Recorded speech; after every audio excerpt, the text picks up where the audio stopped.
Dulu di IPB, saya alhamdulillah masuknya di Fakultas Peternakan. Ya. Walaupun waktu itu kita dari TPB, kemudian naik ke tingkat apa? Tingkat persiapan bersama dulu di tingkat satunya, tingkat duanya masuk ke peternakan. Itu peternakan itu adalah pilihan ke-8 Oh. dari 15 pilihan. Ya. Nah, eh, pilihan pertama saya itu waktu itu teknologi pangan dan gizi, Fakultas Teknologi Pertanian, tetapi ternyata nggak masuk ke sana dan terdaftar di Fakultas Peternakan. Rupanya itulah jalan Allah yang menunjukkan saya ke eh, jenjang perjalanan berikutnya. Ya.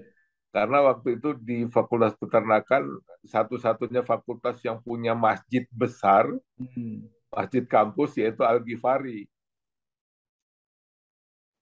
Nah, disitulah kemudian kita banyak aktif di Masjid Kampus Al-Ghifari, dan kemudian ternyata para aktivis Masjid Kampus inilah yang kemudian selesai kuliah masih terus berkoordinasi menghidupkan kegiatan keislaman di masyarakat, apakah di masjid ataukah di pesantren. Nah, kemudian aktivis-aktivis inilah yang kemudian bersama-sama berembuk untuk mendirikan Partai Keadilan tahun Oh. 1999. Nah, jadi jalan ceritanya begitu. Allah menunjukkan saya ke Fakultas Peternakan Ya. untuk menjadi aktivis masjid Ya, kampus, ya, ya. dan setelah lulus justru kemudian berkoordinasi sampai waktunya mendirikan Ya. ikut berpartisipasi di Partai Keadilan.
Assalamualaikum warahmatullahi wabarakatuh. Bersama saya Bambang Sadono di kanal Inspirasi untuk Bangsa. Mudah-mudahan kanal ini selalu bisa memberi inspirasi, motivasi, dan edukasi. Kami sedang mempersiapkan beberapa video wawancara untuk ikut memberi makna 59 tahun Institut Pertanian Bogor. Menurut rencana, hasil wawancara ini akan kami bukukan. Dan saat ini saya sudah bersama dengan salah seorang alumnus IPB, yaitu Bapak Dr. Insinyur Haji Ahmad Junaidi Auli, Magister Manajemen. Beliau saat ini adalah anggota DPR RI. Apa kabar Pak Junaidi? Alhamdulillah sehat Pak Bambang. Pak Bambang Sehat sehat ya? ya? Ya. Pak Junaidi ini lahir di Bandar Lampung 26 Juni 1963. Nah, Bapak mungkin bisa mulai dengan bercerita ketika kuliah di jurusan peternakan IPB, kemudian merintis karir menjadi dosen, sempat berbisnis furniture kalau nggak salah waktu itu. Nah, Iya, iya, kemudian berkarir di bidang politik, mulai iya, jadi anggota DPRD Provinsi Lampung 2 periode kalau tidak salah, kemudian iya, menjadi anggota DPR RI ini juga yang kedua kalau tidak salah, iya, dan iya. menjadi anggota Komisi 11 bidang keuangan, perbankan dan sebagainya. Silakan Pak Junaidi. Ya, Assalamualaikum warahmatullahi wabarakatuh. Waalaikumsalam warahmatullahi wabarakatuh. Saya Ahmad Junaidi Auli, eh, terdaftar di IPB Angkatan 19 melalui jalur Perintis 1, proyek Perintis 1. NRP saya D190990. Masih Mas, hafal. Mas hafal. Masih Ya, hafal. Ya,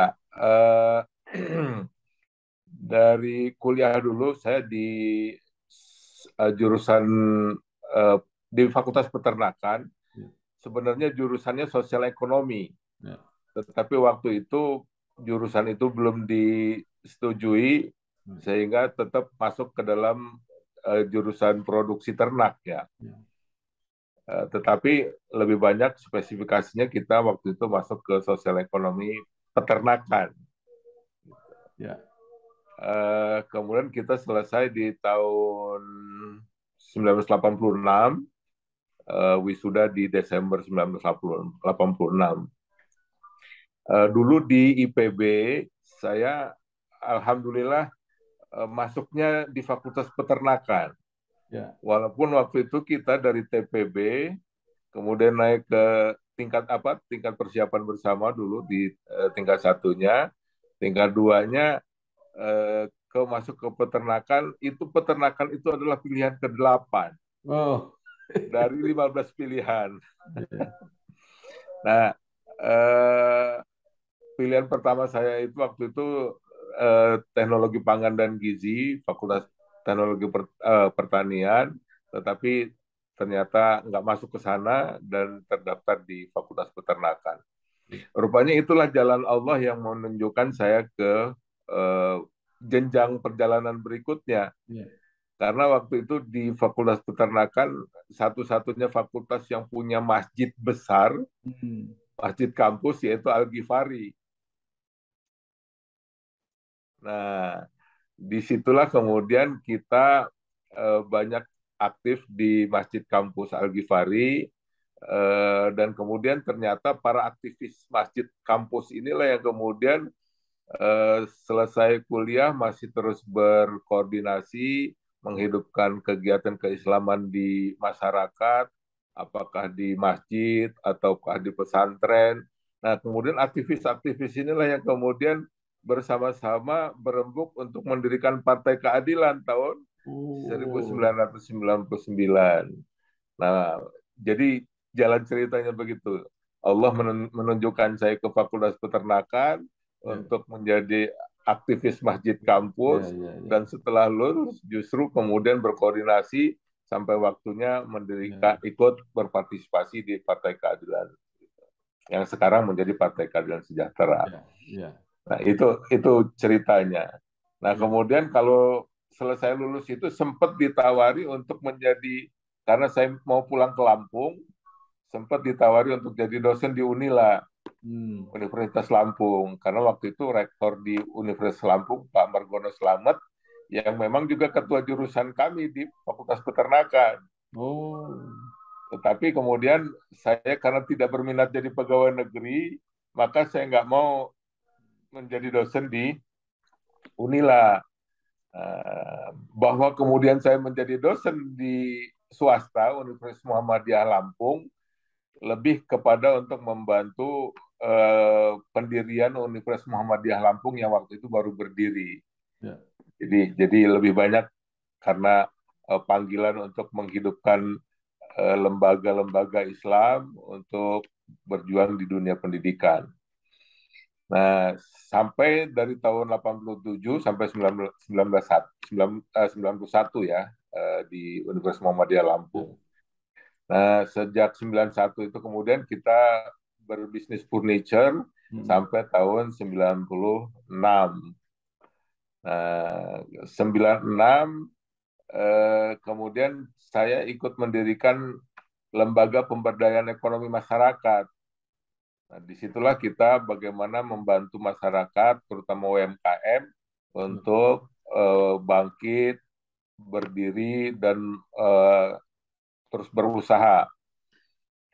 Nah, rupanya pengalaman di apa LSM itulah kemudian juga memperkuat kita kemudian berjuang di partai politik ketika Partai Keadilan berdiri.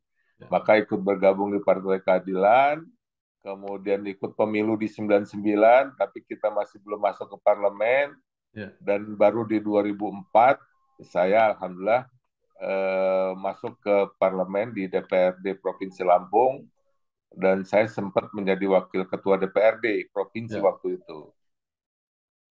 Nah, dari daerah pemilihan Bandar Lampung. Waktu itu saya ketua partai di DPW Lampung ya, DPW PKS Lampung. Eh, kemudian 2009, eh, waktu saya jadi ketua, ada satu dapil daerah pemilihan yang kita nggak dapat kursinya, yaitu Tulang Bawang. Maka tahun 2009 saya menggenapi tugas saya sebagai untuk mendapatkan kursi di dapil Tulang Bawang. Alhamdulillah 2009 masuk lagi ke DPRD provinsi dan menjadi ketua Komisi 2 yang membidangi tentang perekonomian di Provinsi Lampung. 2014 teman-teman minta saya untuk ke pusat, tetapi PKS cuma dapat satu kursi di 2014 dan saya dapat nomor urutan kedua. Nah, akhirnya nggak jadi di 2014, tetapi 2015 yang nomor satu di atas saya ikut mencalonkan diri menjadi wali kota metro di Provinsi Lampung. Dan saat itu baru pertama kali yang anggota DPR, anggota DPD, anggota DPRD kabupaten harus mundur kalau mau mencalonkan kepala daerah. Nah, makanya 2015, tepatnya di Oktober 2015, saya menjadi anggota DPR RI menggantikan nomor yang di atas kami itu yang kemudian mundur dari DPR RI. Nah, kemudian 2014, 2019 kemarin alhamdulillah masih diminta untuk mencalonkan ke DPR RI, kemudian alhamdulillah masuk lagi di DPR RI. Jadikan harimu Beyond dengan Brimo. Fitur lengkap untuk jalani hari, ada top up pulsa atau paket data. Top up berisi mudah untuk pergi ke tempat kerja. Bayar praktis dengan Kris. Belanja online makin asik, tinggal klik.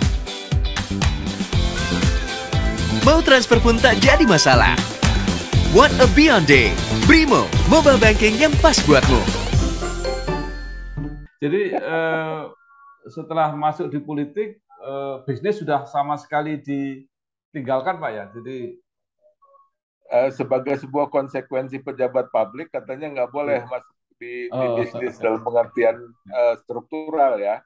Tetapi secara fungsional masih kita terlibat di politik walaupun di bisnis walaupun itu tidak langsung kita yang nangani.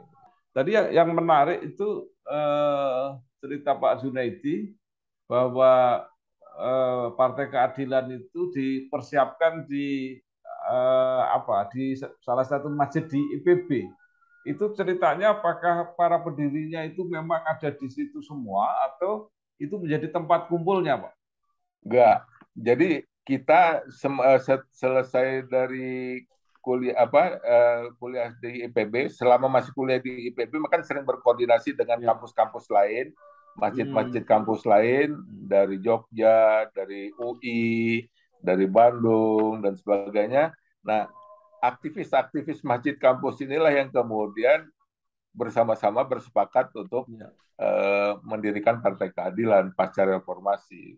Jadi memang sejak mahasiswa sudah keinginannya masuk di bidang politik, Pak ya? Enggak, sebenarnya saya tidak berkecenderungan di politik.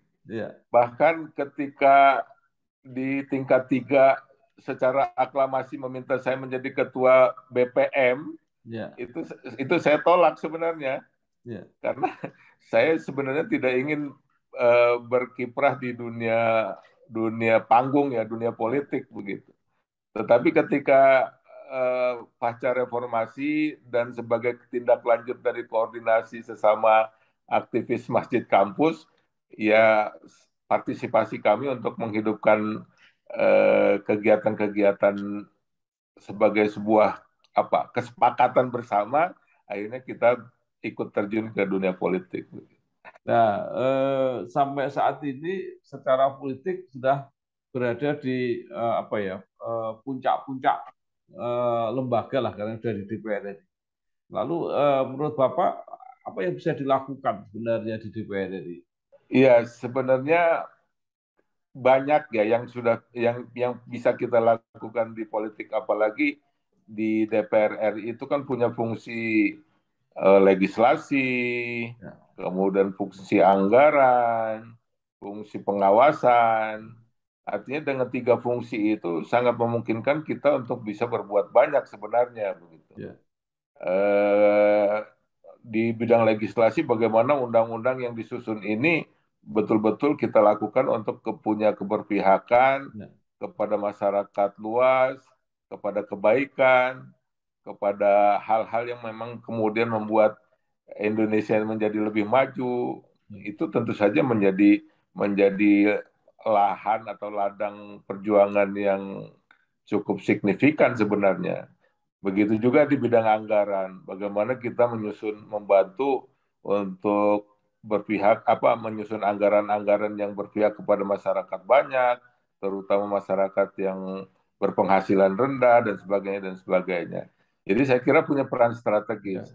Hanya yang jadi persoalan ketika kita namanya alam demokrasi ini adalah lebih kepada mayoritas, ya, jadi kuantitas yang jadi persoalan, ya, maka Partai Keadilan Sejahtera yang oposisi ya, yang masih sedikit jumlahnya, ya, walaupun kita punya ya, manuver-manuver, punya perjuangan-perjuangan yang tidak pernah berhenti, tetapi seringkali kandas karena ya, persoalan-persoalan eh, apa ya, mayoritas tadi. ya.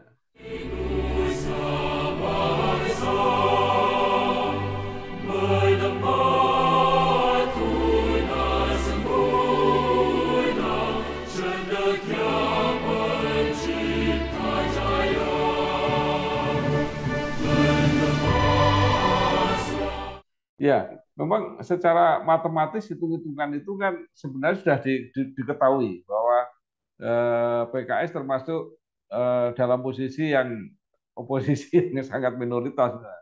Tetapi apa maknanya kalau begitu, Pak? Karena PKS kelihatannya juga apa ya berprinsip bahwa walaupun sedikit tapi juga harus menyatakan kalau hal-hal itu dianggap perlu. Untuk memberikan semangat kepada masyarakat, mengedukasi kepada masyarakat bahwa sesungguhnya masih banyak, masih ada yang berpihak kepada masyarakat luas, masyarakat berpenghasilan rendah, masyarakat yang memang betul-betul ingin bangsa ini menjadi maju. Mudah-mudahan dengan eh, perjuangan yang kita tampilkan ini kemudian mendapatkan simpati masyarakat sehingga masyarakat yang mendukung Partai Keadilan Sejahtera bisa Iya, jadi lebih besar lagi. Itu tentu saja harapan kita begitu. iya. Jadi eh, walaupun tinggal sendirian tidak apa-apa, Pak ya. Nggak jadi masalah karena Ya, pada saatnya nanti kan mudah-mudahan masyarakat akan melihat dan menilai kinerja kita dan mungkin kita sudah contohkan kan ada beberapa kepala daerah kita yang di dari kader Partai Keadilan Sejahtera yang menjadi kepala daerah dan mampu menjalankan aktivitas kepemimpinan di daerahnya secara baik. kalau khusus mengenai kebijakan pencabutan subsidi-subsidi, Pak, yang kemudian menimbulkan dampak pada kenaikan harga-harga, itu kan DPR juga mendukung. Nah, posisi PKS seperti apa, Pak? Kalau memang inilah ya, kalau kalau yang sudah kita lakukan secara formal kita sudah menyatakan penolakan terkait dengan pencabutan subsidi itu. Karena menurut kita adalah subsidi itu adalah keberpihakan pemerintah terhadap masyarakat yang kurang mampu gitu. Baik subsidi BBM, subsidi listrik, atau subsidi pupuk itu adalah bentuk-bentuk keberpihakan kepada pemerintah kepada masyarakat yang kurang mampu. Bahwa di dalam perjalanannya kemungkinan mungkin penyelewengan terjadi penyelewengan. Saya kira mekanisme itu kan mekanisme penyaluran subsidi itu yang perlu diperbaiki oleh pemerintah dan saya kira itu adalah domennya pemerintah bukan domennya Ya, DPR atau legislatif. Ya. Nah, jadi perbaikan-perbaikan dalam penyaluran subsidi itulah yang perlu dilakukan supaya tepat sasaran, tepat guna, dan tepat waktu. Gitu. Dengan dicabutnya subsidi, dampak harga-harga naik, juga inflasi, Pak, yang kemudian juga merepotkan masyarakat juga, gitu ya. Nah, kalau sudah seperti ini, apa sebenarnya yang harus dilakukan? Saya kira kita juga sudah menyarankan, cobalah pemerintah itu menghentikan program-program yang mungkin belum begitu mendesak Ya, atau tidak terlalu perlu. Seperti kita lihat pemindahan ibu kota negara yang akan ya, menyerap anggaran yang cukup besar. Menurut kami dari Partai Keadilan Sejahtera, itu sesuatu yang tidak mendesak, tidak urgen bahkan. Karena ya, sampai saat ini Jakarta masih layak untuk menjadi ya, ibu kota negara dengan fasilitas yang serba lengkap. Sementara kita harus ya, pindah ke ibu kota baru yang sarana dan fasilitasnya jauh dari ya, memungkinkan untuk penyelenggaraan sebuah ibu kota negara.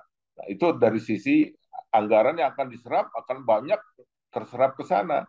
Kenapa nggak kita prioritaskan dulu untuk hal-hal yang lebih mendesak? Termasuk kereta api cepat Jakarta-Bandung. Untuk apa itu? Padahal lalu lintas dari ya, Jakarta ke Bandung kan relatif masih banyak alternatifnya. Begitu. ya. Jadi Apalagi, menurut kami cobalah alihkan anggaran-anggaran dari hal-hal yang mungkin kurang begitu mendesak atau bahkan tidak urgen dialihkan kepada hal-hal yang mungkin lebih penting begitu, Pak iya. Bambang.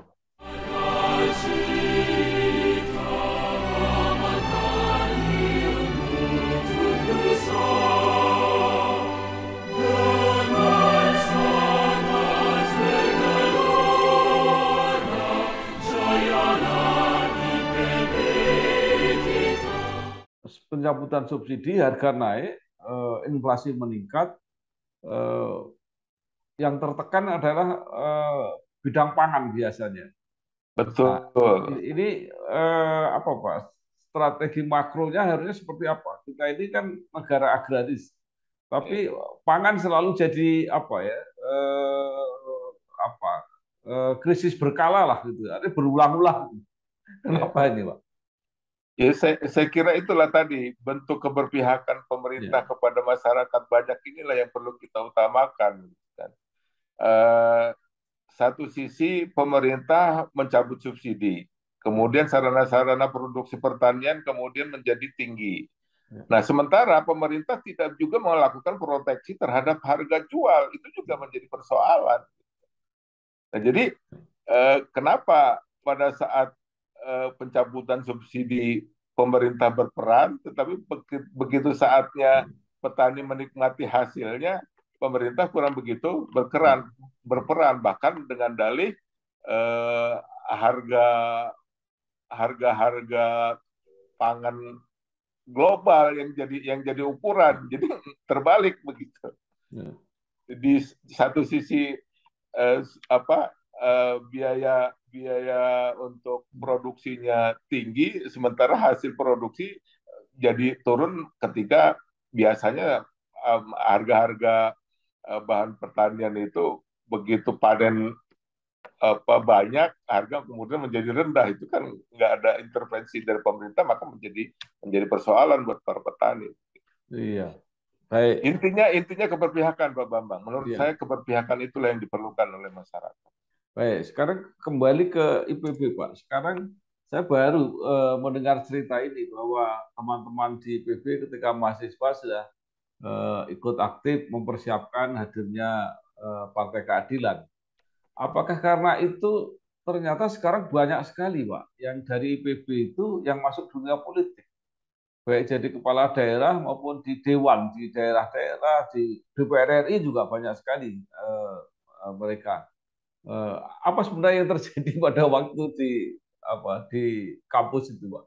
Kalau secara pribadi, saya sih merasakan bahwa eh, IPB adalah kumpulan manusia-manusia pilihan ya. Nah, Apalagi proses recruiting di IPB yang dulu dengan eh, dulu ada namanya proyek perintis 2 ya kalau zaman kita, selain dari proyek perintis 1. Jadi yang masuk ke IPB itu adalah orang-orang pilihan yang sebelumnya memang sudah berprestasi di daerahnya masing-masing ketika SMA. Nah, ketika di IPB, kesempatan buat kita untuk mengaktualisasi diri itu juga cukup cukup diberikan begitu. Aktivitas yang cukup banyak, dan saya merasakan ketika aktif di masjid kampus waktu itu, memang benar-benar hidup masjid kampus yang dikelola oleh mahasiswa sendiri. Kita ada Badan Kerohanian Islam IPB, kemudian Badan Kerohanian Islam IPB itu dulu bekerja sama dengan tim pendidik agama Islam, melakukan mentoring-mentoring kepada mahasiswa-mahasiswa baru yang sifatnya asistensi untuk pendalaman agama, bukan hanya sekadar knowledge, tapi bagaimana juga aplikasi dan attitude di lapangan. Jadi kesempatan-kesempatan itulah kemudian memberikan menjadikan mahasiswa-mahasiswa IPB itu mahasiswa-mahasiswa yang cerdas, memang dasarnya sudah baik, kemudian kreatif, kemudian juga aktif, dan juga punya rasa tanggung jawab, punya dedikasi gitu.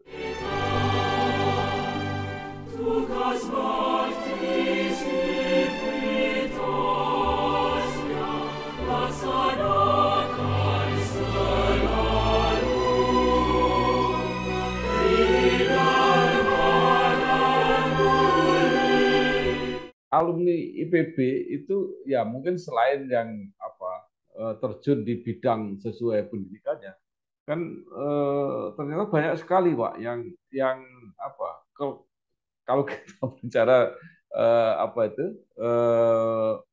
disiplin pertanian dalam arti sempit atau dalam arti luas, itu banyak yang keluar dari situ, dan mereka juga berhasil di bidang-bidang yang ditekuni itu.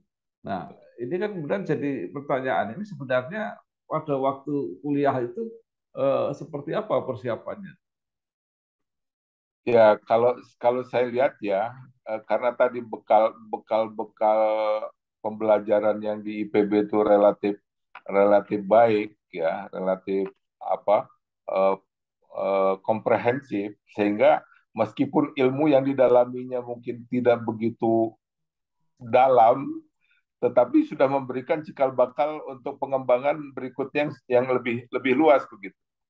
Sehingga meskipun di IPB tidak ada jurusan jurnalistik, tetapi banyak yang menjadi wartawan-wartawan senior di berbagai media di Indonesia. Walaupun dia bukan dulu tidak ada fakultas ekonomi dalam pengertian yang mempelajari perbankan, tetapi banyak sekali bankir-bankir yang berasal dari IPB yang cukup sukses mengelola bank-banknya. Nah, begitu juga menurut saya dasar-dasar yang sudah diberikan di IPB itu memberikan fondasi yang cukup buat alumni-alumninya berkiprah di dunia apapun yang kemudian dia geluti. Dan tidak sedikit alumni IPB yang mendirikan pesantren, menjadi kiai. itu juga adalah sebuah kenyataan yang menurut saya adalah sebuah bahwa sebenarnya fondasinya, bahwa kemudian ada pendalaman berikutnya setelah dia lulus dari IPB itu adalah tetapi fondasi yang sudah diberikan di IPB sudah memberikan kekuatan untuk membangun karir-karir berikutnya. Iya. Jadi selain solidaritas karena merasa sesama alumni perguruan tinggi tertentu, bidang yang beda-beda itu mungkin justru menjadi jaringan yang saling menguatkan gitu, Pak. Mestinya, menurut saya inilah menjadi PR teman-teman di IPB yang secara struktural mengurusi IPB saat ini, begitu ya. Prof. Arief, saya kira bisa mendirijen ya, menjadi dirijen untuk potensi-potensi IPB, alumni IPB yang tersebar ini menjadi sebuah orkestra yang menarik begitu untuk memperbaiki kondisi bangsa ini. Saya waktu di IPB di menjadi ketua komisi 2 di DPRD Provinsi Lampung, kebetulan waktu itu asisten 2 tentang bidang perekonomiannya adalah alumni IPB. Kemudian kepala dinas peternakannya alumni IPB, kepala dinas pertaniannya alumni IPB, kepala dinas kehutanannya alumni IPB, kepala dinas perikanannya alumni IPB. Waktu itu saya sudah menawarkan mereka, karena saya di legislatif, ayo, apa program-program dari masing-masing bidang yang kita sesama alumni IPB ingin kita kembangkan di Lampung, apa? Nah, itu yang menurut saya koordinasi ini yang perlu dilakukan mungkin Pak Bambang. Jadikan harimu beyond dengan Brimo. Fitur lengkap untuk jalani hari. Ada top up pulsa atau paket data. Top up berisi mudah untuk pergi ke tempat kerja. Bayar praktis dengan Kris. Belanja online makin asik, tinggal klik. Mau transfer pun tak jadi masalah. What a beyond day. Brimo, mobile banking yang pas buatmu. Baik, Pak. Terakhir, mungkin dengan pengalaman Bapak yang sudah panjang ya di mana-mana, apa yang ingin Bapak sarankan kepada institusi IPB-nya sendiri maupun kepada mahasiswa yang sedang belajar atau kepada para alumni yang baru, apa yang harus dipersiapkan mereka untuk masuk dunia nyata pengabdian itulah. Kalau untuk penyiapan di internal institusi IPB, saya kira beberapa program yang sudah dilakukan mungkin perlu dievaluasi, mana yang betul-betul kemudian menjadi baik buat alumninya berkiprah pasca lulus dari IPB. Jadi silakan dievaluasi. Dulu saya termasuk yang bangga dengan asistensi agama, karena menjadi bekal menjadi manusia yang bertanggung jawab itu juga penting begitu. Tetapi saya dengar-dengar kalau nggak salah itu kemudian ditiadakan. Jadi itu termasuk yang kita sayangkan. Nah, mungkin hal-hal yang lain lah, bukan hanya sekedar knowledge, tapi juga bagaimana membangun alumni-alumni IPB yang juga siap tempur begitu, siap di medan manapun dia siap untuk berkarya begitu.